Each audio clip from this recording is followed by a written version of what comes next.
रायबरेली के राहुल क्या हालात बदल पाएगा। हम मौजूद हैं रायबरेली में। ये अमावा है गांव का नाम। अब यहाँ पे हम आम लोगों से बातचीत करेंगे। क्या लगता है भैया, हालात बदल पाएगा? हालात बिल्कुल बदलेंगे। हालात ही नहीं, दिल्ली की सरकार भी बदल देंगे हम। अरे दिनेश सिंह कह रहे हम भूल। अरे मजबूती देखेंगे ना, 20 तारीख के बाद चुनाव होगा हमारा, 7 को गिनती होगी, उसको देखेंगे हम। तो आप लोग बिल्कुल उनके बिल्कुल, साथ? हाँ, उनके साथ है। अच्छा, राहुल जी पहले भी आते थे, चुनाव आ गया तो घूम रहे हैं, कह रहे हैं। नहीं, पहले भी आते थे, अब चुनाव है तो आना ही आना है, उसमें तो कोई अच्छा, सोनिया जी का, जैसे सोनिया जी यहाँ से भैया सांसद थे, तो क्या सोनिया जी का जो कार्य था आप लोगों को पसंद है? रायबरेली का विकास ये जान लीजिए आपकी सोनिया जी की देन है।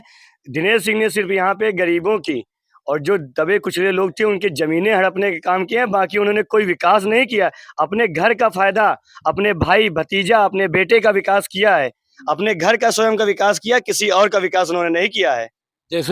जैसे बता तो रहे, गरीबों को उन्होंने पूरे जमीनें हड़पी हैं।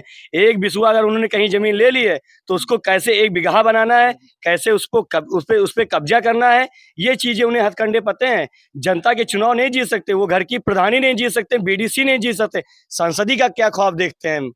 राहुल जी कितनी टक्कर के साथ में उनसे लड़ रहे हैं? कोई टक्कर नहीं है। राहुल जी एक तरफा जीत रहे हैं और दिनेश सिंह की जमानत जब्त होने जा रही है। भाई जमानत जब्त होगी? बिल्कुल जमानत जब्त होगी। और सबसे बुरी हार अगर कोई होगी तो रायबरेली में होगी। और हम लोग राहुल गांधी को सांसद नहीं, प्रधानमंत्री बनाने जा रहे हैं। अच्छा, कांग्रेस का जो 5 न्याय है, युवा न्याय, किसान न्याय, महिला न्याय, श्रमिक न्याय, भागीदारी न्याय, इस पर कांग्रेस पार्टी और आप लोगों का स्टैंड क्या रहेगा? भाई मैं कहता हूं कि आप कहीं भी खड़े हो जाइए, 100 लोग खड़े हैं तो 100 के 100 लोग उस 5 न्याय और 25 गारंटी के अंतर्गत आते हैं। कोई व्यक्ति उसमें से छूटने वाला नहीं है। मैं युवा हूं, आप देख रहे होंगे मैं कुर्ता पहन रखा हूं, ये भाजपा की देन है। अगर भाजपा ने मुझे कुर्ता पहनाया है तो ये उसकी देन इसलिए है कि अगर उसने मुझे नौकरी दे दी होती तो मैं इस उम्र में नौकरी कर रहा होता, नेतागिरी करने ना आता। अच्छा, मतलब भाजपा ने आपको नौकरी नहीं दी तो आप नेता बन गए? बिल्कुल भाई, अब कुछ ना कुछ तो करना पड़ेगा। हम लोग संघर्षी हैं, युवा हैं। अगर संघर्ष नहीं करेंगे तो आगे इसी तरह देश में जिस तरीके से अंग्रेजों ने राज किया उसी तरह ये भाजपा ही राज करेंगे। इनकी तुलना अंग्रेजों से करना ठीक है? अंग्रेज से भी बुरी तरीके से ये लोग राज कर रहे हैं। और क्या, खाने के लिए लाले पड़े हैं लोग। ये सिर्फ एक तरीके से युवाओं को सबसे ज्यादा बर्बाद करने का काम भाजपा सरकार ने किया है। अच्छा चाचा, खेत तो बोते हो कि नहीं? जी बिल्कुल बोते हैं। तो कह रहे हैं किसानों की आय को हम दुगना कर देंगे। नहीं, किसानों की आय दुगना कहाँ से हो जाएगी? पूरे खेत में जानवर चल रहे हैं, मतलब परेशान है, छुट्टा जानवर बहुत। बिल्कुल। अच्छा, आप एक चीज बताइए, जैसे राहुल गांधी जी कह रहे हैं, इनका मतलब मैनिफेस्टो भी कहता है कि हमारी सरकार बनी तो युवा को रोजगार देंगे। जैसे अभी भैया ने बताया कि अगर रोजगार सरकार देती तो हम आज युवा नेता न बनते।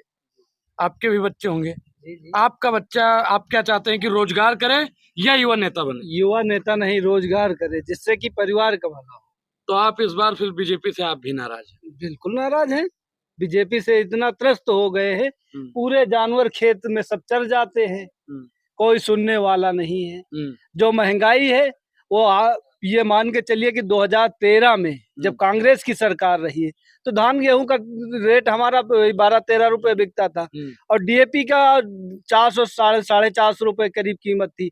आज 1360 रुपए की हम डीएपी खरीद रहे हैं। अरे मोदी जी जब से आए हैं तब से किसानों का भार कम हुआ है। 50 किलो का यूरिया का बोरा 40 किलो का 45 कर दिया, 45 कर दिया, अब हो जाएगा 40 हो जाएगा। तो ये किया है मोदी सरकार ने, और क्या किया है?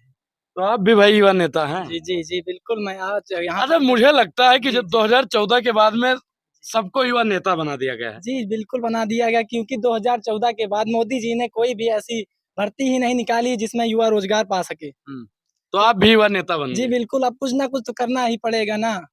हम चाहते हैं कि अगर मेरे जैसा कोई नौजवान आगे आए तो उसे ऐसा ना करना पड़े, उसे नौकरी मिल जाए। तो इसलिए आप युवा नेता बन गए? बिल्कुल बिल्कुल। अच्छा, जैसे अभी यूपी में जल्दी में वैकेंसी निकली थी यूपी की, और फिर परीक्षा लीक हो गई और राहुल गांधी जी कह रहे हैं कि अगर हमारी सरकार बनी, परीक्षा लीक होती है तो हम 20,000 का मुआवजा देंगे। इसके भुक्तभोगी सर हम हैं। हमने परीक्षा दी, हमने फॉर्म भरा, उसके बाद पेपर लीक हो गया सर। उसके बाद ना पेपर का कोई पैसा वापिस हुआ है, ना कुछ आगे परीक्षा हुई सर। अब बताइए हम लोग क्या करेंगे उसके बाद? भैया ने बता तो दिया युवा नेता बनिए। हाँ, वही तो कर रहे हैं ना। अब हम लोग मिल करके, सब लोग सारे युवा मिल करके लड़ेंगे इस सरकार के खिलाफ। लड़ेंगे और जीतेंगे। यहाँ लड़ेंगे और यहाँ रायबरेली में तो एक तरफा ही जीतेंगे। रायबरेली में इस बार राहुल जी 5 लाख पार ही कर देंगे। इस पूरी बातचीत पर आपकी क्या प्रतिक्रिया है? अपनी प्रतिक्रिया जरूर दें। और किसी ने लिखा था कि हर परीक्षा को उलझा देंगे वो केस में, बस आप फॉर्म भरते रहिए हमारे उत्तर प्रदेश में। शुक्रिया, धन्यवाद।